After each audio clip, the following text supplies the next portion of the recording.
Aujourd'hui, j'ai envie de parler des cinéphiles qui s'autoproclament experts. Dans 95% des cas, qui êtes-vous? Ils ne jugent donc pas un film pour donner un avis qui leur est propre, mais jugent en fonction de ce que le film vaudrait, selon une certaine vérité cinématographique. Fermez vos gueules et étudiez, et ne vous prenez pas pour ce que vous n'êtes pas. Salam alaikum les gars, c'est Hous, et aujourd'hui on se retrouve pour parler du plus gros problème de Letterboxd. Mais pour ceux qui ne sauraient pas, Letterboxd c'est une sorte de réseau social autour du cinéma qui permet de tenir un calendrier des films qu'on a regardés, de les noter et même de laisser une critique. En France, le réseau s'est vraiment démocratisé en 2023, mais qui dit démocratisation dit normalisation de certains comportements quelque peu discutables. Dans cette vidéo, je ne compte pas parler de la boulimie cinématographique que Letterboxd provoque chez certains utilisateurs qui accumulent des films juste pour envoyer une certaine image d'eux, ou de ceux qui ont 10 pages de reviews humoristiques, chacune plus poussive que l'autre. Aujourd'hui, j'ai envie de parler des cinéphiles qui s'autoproclament experts. Parce que je vois souvent des gens être catégoriques dans leur jugement, à base de tel film est excellent, c'est un 5 étoiles, tel film pue la merde, c'est un 1 étoile, et tous ceux qui pensent le contraire ne connaissent rien au cinéma. Bon, on va commencer par poser les bases. Dans 95% des cas, qui êtes-vous? Êtes-vous des vrais penseurs du cinéma ou des gens qui se basent juste sur l'avis de ceux qui ont étudié le domaine pour légitimer votre avis? Parce que si on doit remettre les choses dans leur contexte, les critiques des professionnels sur lesquels les gens s'appuient pour juger un film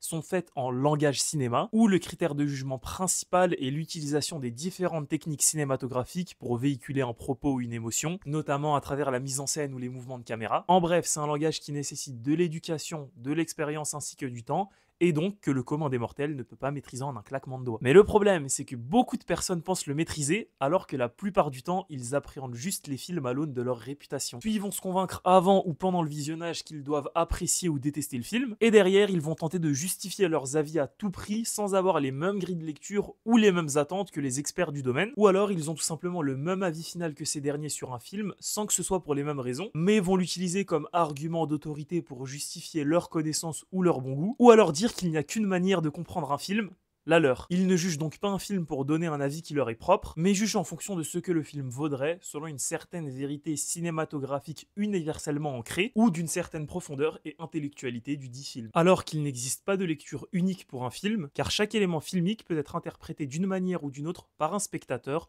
en fonction de son vécu personnel ou de ses connaissances, et parce que la sensibilité artistique est propre à chacun. Si je dois prendre mon exemple personnel, ce qui me touche particulièrement dans l'art, c'est la capacité qu'ont les artistes à s'exprimer personnellement à travers leurs œuvres. Utiliser les outils de leurs médias pour narrer leur vie et même l'influencer dans certains cas, ou juste exprimer quelque chose qui leur est vraiment propre. De ce fait, Tout simplement Noir est un de mes films préférés, et j'explique pourquoi dans une analyse que vous pourrez trouver juste ici. Par conséquent, dans mon panthéon personnel, il y a des années-lumière d'une œuvre comme Citizen Kane, qui pourtant est considéré comme un des plus grands films de tous les temps. Et s'il est considéré ainsi, c'est notamment par le fait que Citizen Kane a révolutionné les techniques de narration cinématographique à son époque, avec l'incorporation inédite de techniques telles que le flashback ou l'utilisation de la profondeur de champ. Les critiques et les historiens du cinéma ont été très sensibles à cela en raison de la pertinence cinématographique de ces innovations, mais moi, à mon niveau, je n'ai pas pu déceler ça au premier visionnage, et je pourrais l'apprécier uniquement à froid avec les éléments de contexte qu'on m'aura rapporté après coup. Ce qui fait que je n'ai pas du tout apprécié mon expérience de visionnage de Citizen Kane, donc je vais pas me forcer à dire que le film est excellent si j'y crois pas, ou du moins si je ne l'ai pas jugé comme tel sans l'intervention de facteurs extérieurs. Mais à l'inverse, celui qui a apprécié ou été touché par Citizen Kane, et ce grâce à autre chose que ses techniques ou son caractère innovant,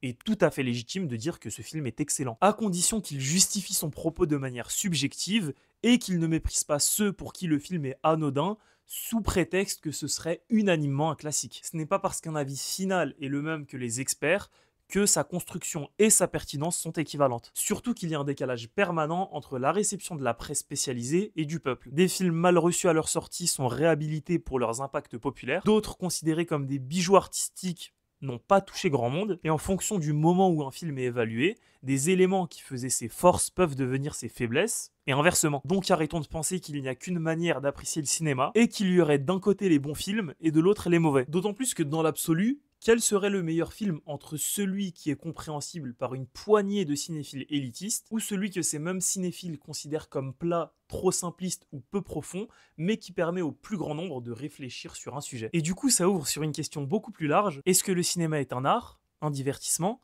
un agent sociétal, un moyen d'évasion ou un outil de réflexion? Ça, j'ai pas les outils pour y répondre, d'autant plus qu'il ne doit pas y avoir de réponse unique tant la conception du cinéma est propre à chacun, doit souvent recouper plusieurs des conceptions que j'ai évoquées précédemment, et bien qu'elles soient plus ou moins claires et définies en fonction des personnes, aucune ne doit prendre obligatoirement le pas sur l'autre. On doit s'efforcer de nourrir son esprit critique et de s'en servir, mais on n'est pas obligé d'avoir un avis tranché sur tout ce que l'on regarde. Surtout si on n'arrive pas à mettre des mots pertinents dessus, mieux vaut ne pas savoir que de faussement savoir. C'est pas grave et c'est même normal de ne pas avoir la même qualité d'analyse que des critiques ou des journalistes professionnels qui ont des années de pratique ou d'études théoriques. C'est pas un scandale de ne pas avoir aimé un film culte parce que celui-ci ne nous a pas touché ou que l'on comprend pas pourquoi il est considéré comme l'un des plus grands films de tous les temps. C'est pas ça qui doit nous empêcher de passer un bon moment devant un film ou même d'en donner un avis sincère et subjectif qui sera légitime tant qu'il est exprimé par des mots pertinents et des analyses qui tiennent la route. Car une thèse n'est jamais fausse dans l'absolu, mais elle se rapproche d'une certaine vérité quand elle est argumentée et cohérente.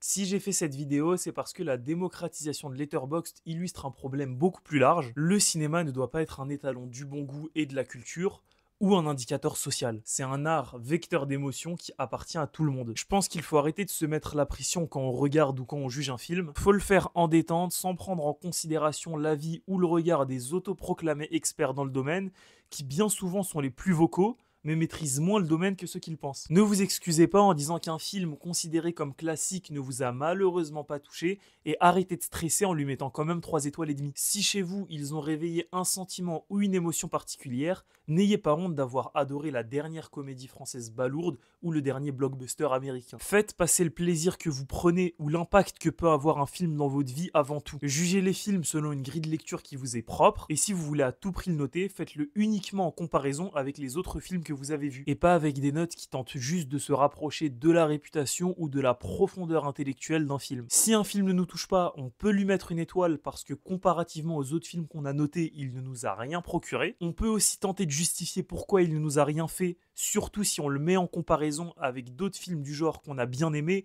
ou avec l'avis de ceux qui ont apprécié le film en question. Mais on se sent pas supérieur ou différent et on ne juge pas un film comme mauvais car, encore une fois, une personne pourrait justifier qu'une scène, qu'une prestation, qu'une musique ou qu'une réplique résonne en lui en raison de son vécu personnel ou de sa grille d'analyse, et il le considère comme un film exceptionnel. Même si parfois, je vous l'accorde, c'est tentant de défoncer un film qu'on trouve vraiment naze. Donc si vous le faites, vous prenez pas au sérieux, mais si vous voulez rendre ça vraiment sérieux et vous démarquer de la masse qui consomme des films juste pour le plaisir, allez jusqu'au bout des choses, fermez vos gueules et étudiez, et ensuite faites des vraies critiques subjectives de films avec des analyses pertinentes. Mais si seulement vous avez des choses à dire. Et on vous demande pas un résumé du film suivi d'une liste de courses avec les scénarios, le personnage, la musique, etc. On vous demande d'être personnel. Partez de ce qui vous a touché et appuyez-le avec des éléments filmiques. Partez du subjectif pour tendre vers une explication rationnelle et objective, parce qu'on vous demande pas de faire les mecs différents ou élitistes, mais d'apporter votre propre plus-value en apportant votre point de vue sur un film et en le rendant compréhensible par tous, sans que le ton soit catégorique ou que la posture soit hautaine. Justifiez tout, soyez humble dans votre démarche et ne vous prenez pas pour ce que vous n'êtes pas. Parce que oui, dans l'absolu, tous les films ne se valent pas sur le plan cinématographique,